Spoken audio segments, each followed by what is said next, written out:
Chapter 2, The Groom. This is my first major excision. Chapter 1, The Bride, is in its entirety about the bride. Chapter 2, The Groom, only picks up Prince Humperdinck in the last few pages. This chapter is where my son Jason stopped reading, and there is simply no way of blaming him. For what Morgenstern has done is open this chapter with 66 pages of Florinese history. More accurately, it is the history of the Florinese crown. Jury, not to be believed. Why would a master of narrative stop his narrative dead before it has much chance to begin generating? No known answer. All I can guess is that for Morgenstern, the real narrative was not Buttercup and the remarkable things she endures, but rather the history of the monarchy and other such stuff. When this version comes out, I expect every Florinese scholar alive to slaughter me. Columbia University has not only the leading Florinese experts in America, but also direct ties to the New York Times Book Review. I can't help that, and they only hope they understand my intentions here are in no way meant to be destructive of Morgenstern's vision. Prince Humperdinck was shaped like a barrel. His chest was a great barrel chest, his thighs mighty barrel thighs. He was not tall, but he weighed close to 250 pounds brick hard. He walked like a crab, side to side, and probably if he had wanted to be a ballet dancer, he would have been doomed to a miserable life of endless frustration. But he didn't want to be a ballet dancer. He wasn't in that much of a hurry to be king either. Even war, at which he excelled, took second place in his affections. Everything took second place in his affections. Hunting was his love. He made it a practice never to let a day go by without killing something. It didn't much matter what. When he first grew dedicated, he killed only big things, elephants or pythons. But then, as his skills increased, he began to enjoy the suffering of little beasts too. He could happily spend an afternoon tracking a flying squirrel across forests or a rainbow trout down rivers.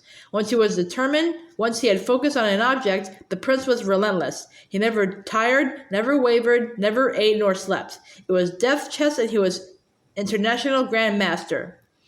In the beginning, he traversed the world for opposition, but travel consumed time, ships and horses being what they were, and the time away from Florin was worrying. There always had to be a male heir to the throne, and as long as his father was alive, there was no problem. But someday his father would die, and then the prince would be the king, and he would have to select a queen to supply an heir for the day of his own death. So to avoid the problem of absence, Prince Humperdinck built the Zoo of Death. He designed it himself with Count Rugen's help, and he sent his hirelings across the world to stock it for him. It was kept brimming with things that he could hunt, and it really wasn't like any other animal sanctuary anywhere.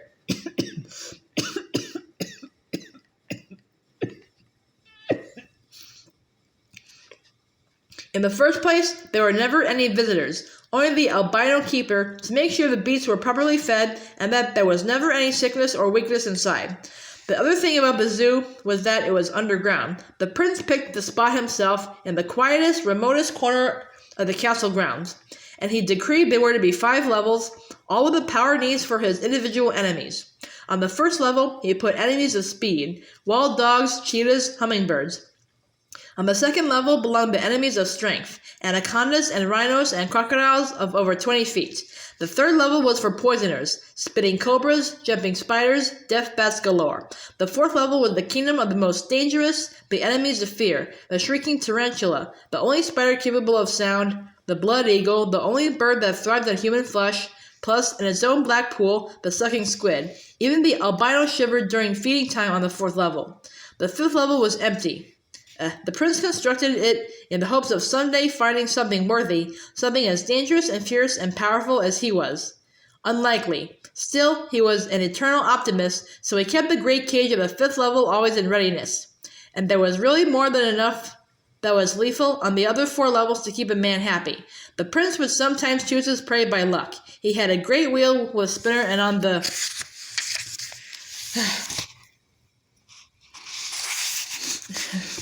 outside of the wheel was a picture of every animal in the zoo, and he would twirl the spinner at breakfast, and wherever it stopped, the albino would ready that breed. Sometimes he would choose by mood. I feel quick today, fetch me a cheetah. or "I feel strong today, release the rhino."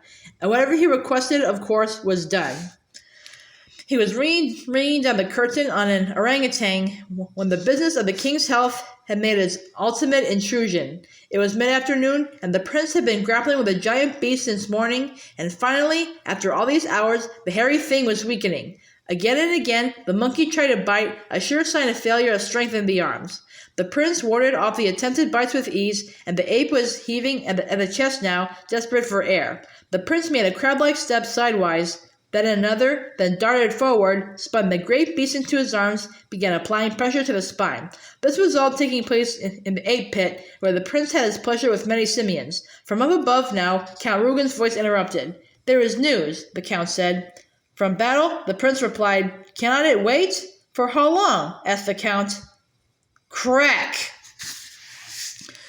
The orangutan fell like a rag doll. "Now, what is all this?" the prince replied, stepping past the dead beast, mounting the ladder out of the pit. "Your father has had his annual physical," the count said. "I have the report."